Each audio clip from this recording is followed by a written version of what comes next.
Bonsoir, c'est M. Lama. Aujourd'hui, nous allons étudier la mathématique, précisément sur le chapitre important sur les nombres complexes. Donc, nous avons un petit exercice à résoudre. Ensemble, nous allons essayer de faire la lecture. Exercice 1. On considère les nombres complexes. Z1 égale à exponentielle de I pi tiers, Z2 égale à exponentielle de I pi quart, et Z égale à Z1 sur Z2. Donc, on dit 1. Donner la forme exponentielle de Z. 2. Donner la forme algébrique de Z1 et de Z2. En déduire la forme algébrique de Z. 3. En déduire les valeurs exactes de cosinus de pi 12e et sinus de pi 12e. Donc, on répond 1. Donnons la forme exponentielle de Z. On sait que Z égale à Z1 sur Z2. Donc, je recopie. Z égale à Z1 sur Z2. Ce qui est égal. Nous connaissons l'expression de Z1 et l'expression de Z2. Nous allons essayer de remplacer. On obtient des exponentielles de I pi tiers sur exponentielle de I pi quart. Ceci est égal à expo de I facteur. Donc c'est la forme de division. L'autre la montre, ça devient un nombre négatif. Donc on peut simplifier en disant c'est expo de pi tiers moins pi quart. Ceci est égal à exponentielle de I facteur. J'essaie de les rendre au même dénominateur, ce qui donne directement pi fois 4, ça donne directement 4 pi moins 3 fois pi, ça donne 3 pi.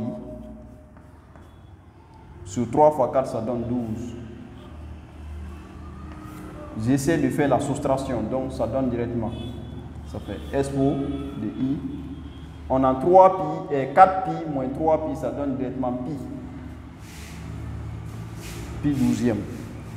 Donc Z égale à expo de I pi 12e.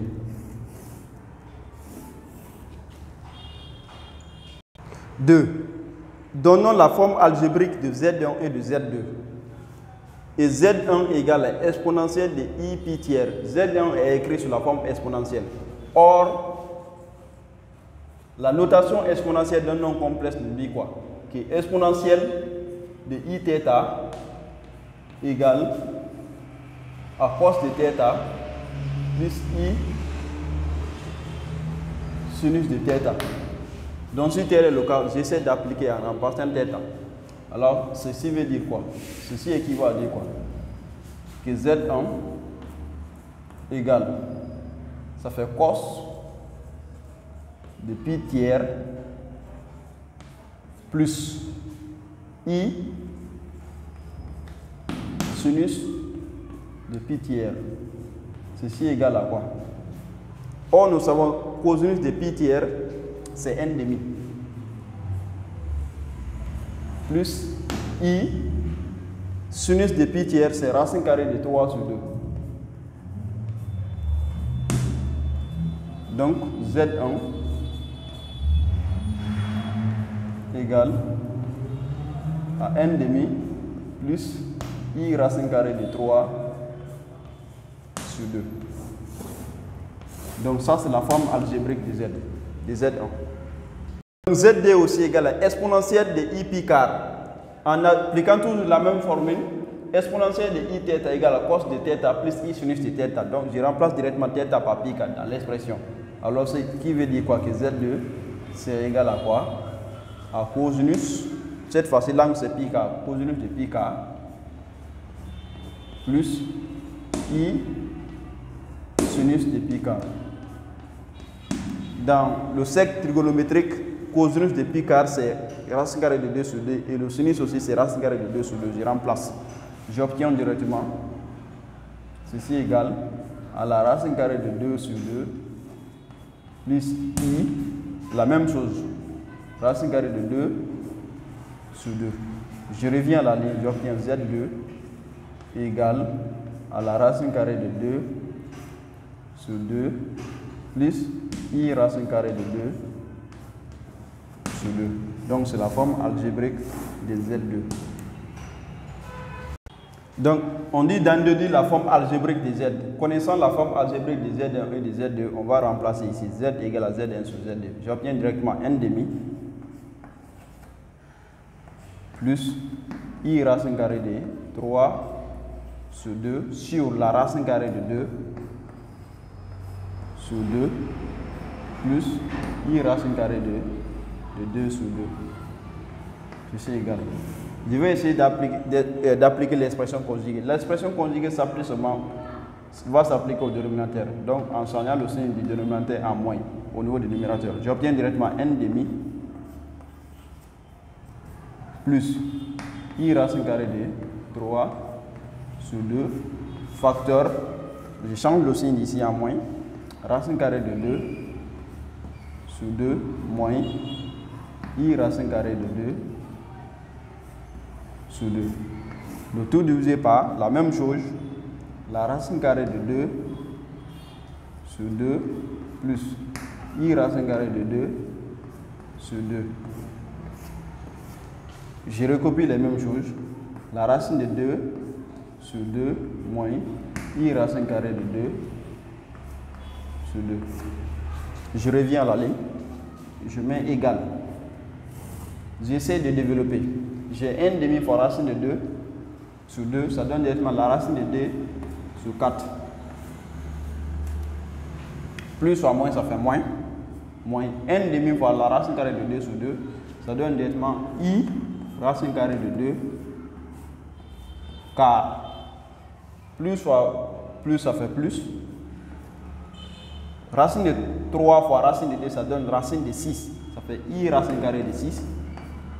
Sur 2 fois 2, ça fait 4. Plus fois moins, ça donne moins.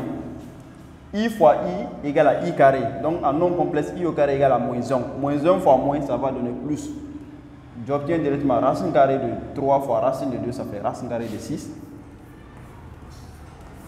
2 fois 2, ça donne 4.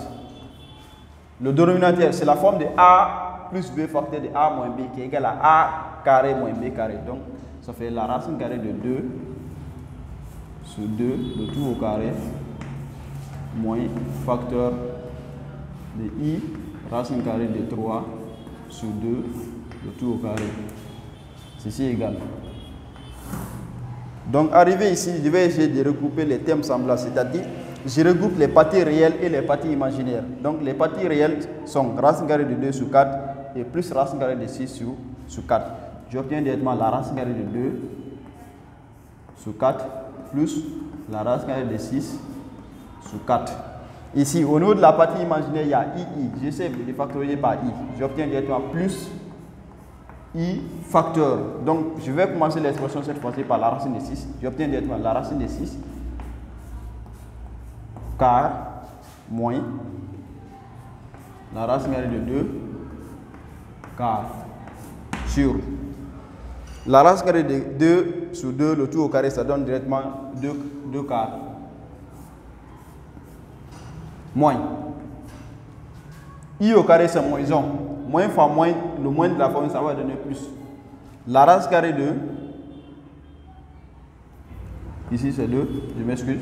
La racine carrée de 2 sur 2 au carré, ça donne directement 2 quarts.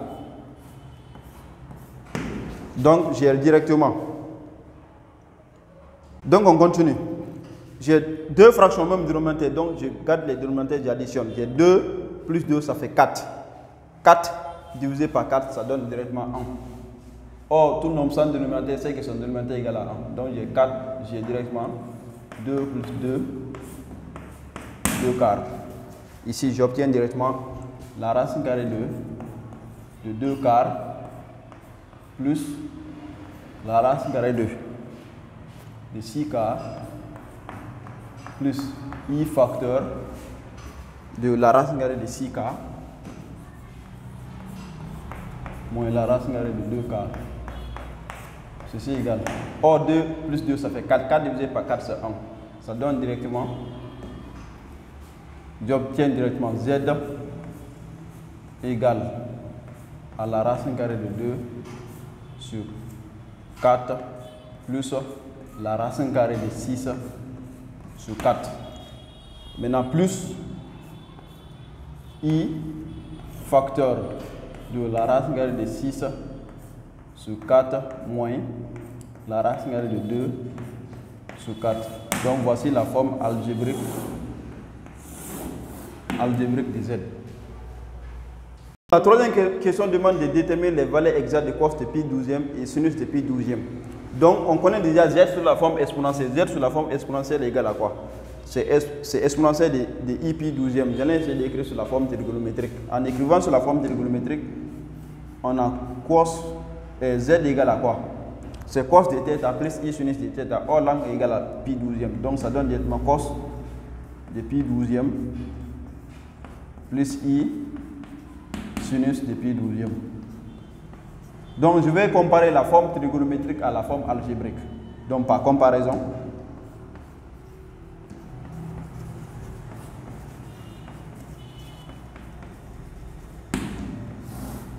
on a dit quoi? Deux nombres complexes sont égaux si et seulement si la partie réelle de A égale, si et seulement si A égale à A' et B égale à A'. Donc, la partie réelle ici, c'est cos de pi 12e égale à racine carrée de 2 sur 4 plus racine carrée de 6 sur 4. Donc, j'écris cos de pi 12e égale à la racine carrée de 2 sur 4 plus la racine carrée de 6 sur 4. Je reviens aussi, je compare aussi les parties imaginaires.